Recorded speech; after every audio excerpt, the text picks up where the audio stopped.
In this workshop, we're going to look at the relationship between symbols that we have for atoms and the number of protons, neutrons, and electrons that are present in the atoms.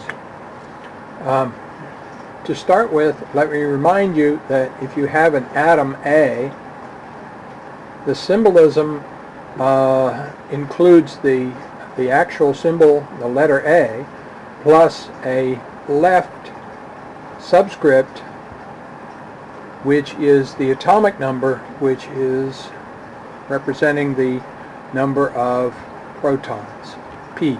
Okay?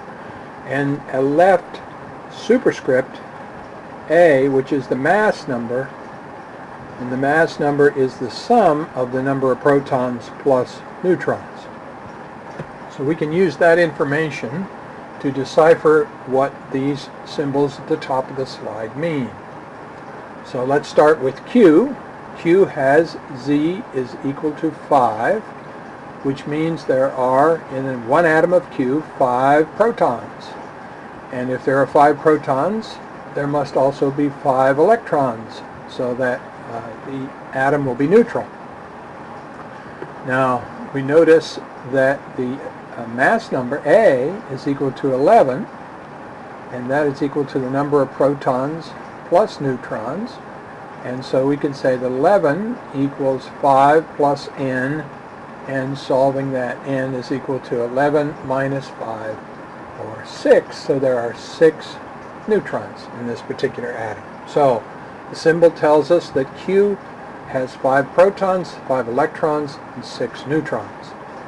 If we look at the next one, X, Z is equal to 20. So there are 20 protons, 20 electrons.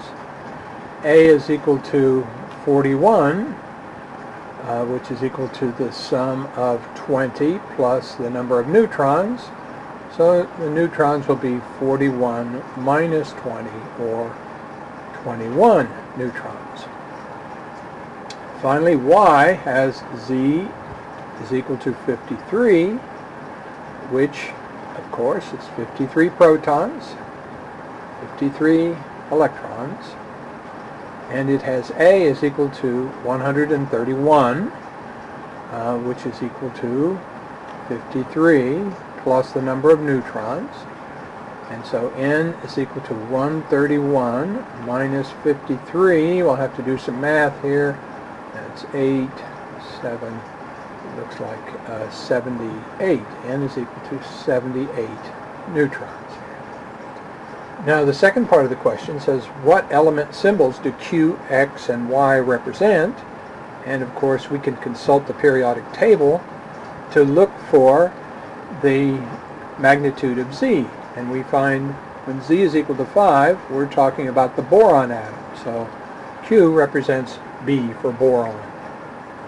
X is 20, and the periodic table reveals that when the X has an atomic number of 20, that X must be calcium. And finally, Y has an atomic number of 53. When Z is equal to 53, the periodic table tells us that we're dealing with iodine.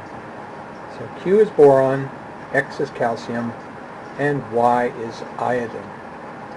So you can see, if you remember the way that the symbol is set up, it's easy to solve for the number of protons, neutrons, and electrons.